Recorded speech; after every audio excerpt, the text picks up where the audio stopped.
ଅଲେଖମହିମା ସାଙ୍ଗମାନେ ଆଉ ଅଗଷ୍ଟ 15 ଆଜି ବୋଲି ଆମକୁ ଦେଇଥିଲେ ପତାକା ମାରିବା ଲାଗି ଜାତୀୟ ପତାକା ସେଥିଲାଗି ଆମେ ଆଜି ବାଡ଼ି ହାଣିବା ଲାଗି ସକାଳୁ ବାହାରି ପଡ଼ିଲୁ। ଆମେ ବାଡ଼ି ଧରିକିନି ହାଣିକିନି ଗାଡ଼ିରେ ଏବେ ଘରକୁ ଫେରୁଛୁ।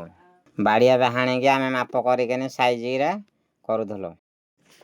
ଆମର ବାଡ଼ି ହଣା ସରିଲା ଏବେ ଧରିକିନି ଆମେ ଘରକୁ ବାହାରିଲୁ ସମସ୍ତେ।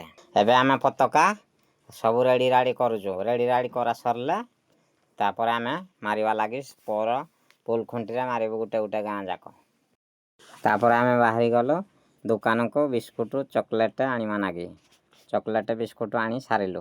ମୋ ପାଖରେ ଯେତିକି ଧନ ଥିଲା ସେଇ ଅନୁସାରେ ମୁଁ ବିସ୍କୁଟ ଛୁଆଙ୍କ ଲାଗି 2 ପେଟି ଆଣିକିନି ଦେଲି। ଏବେ ଆମର ଚକୋଲେଟ ବିସ୍କୁଟ ରେଡ଼ି ବି ଆମେ କରିସାରିଲୁଣି। ଏବେ ଆମ ଗାଁକୁ ପିଲା ଆସିଲେ ପତାକା ଉତ୍ତୋଳନ କରାଯିବ। ପତାକା ଉତ୍ତୋଳନ ସରିଲା।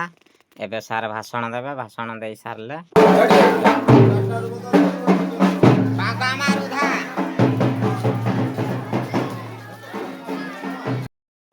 এই ସାନ ଭାଇମାନେ ମୋର ବିସ୍କୁଟ ବାଣ୍ଟିବେ ବୋଲି ସବୁ ଖୋଲାଖୋଲି କରିକି ସବୁ ଚଲେଇତେ ରେଡ଼ି ରାଡ଼ି। ଆଉ ପିଲା କୁଆଡ଼େ ମୁଁ ଟିକେ କ୍ୟାମେରା ସେଥିଲାଗି ଟିକେ ବୁଲେଇ ଦେଉଛି। ପିଲାମାନଙ୍କୁ କେମିତି ଦିଆ ଦେଉଛି ତାପରେ ଦେଖିଦିଅନ୍ତୁ ଟିକେ ଭାଇମାନେ ମୋର। ଏବେ ପିଲାମାନେ ସ୍କୁଲ ଠିକି ବାହାରିକି ଯିବେ। ଆଉ ଆପଣଙ୍କ ଗାଁରେ ଅଗଷ୍ଟ 15 କେମିତି ପାଳନ ହେଲା କମେଣ୍ଟ ବକ୍ସରେ ଟିକେ ଜଣାଇବେ।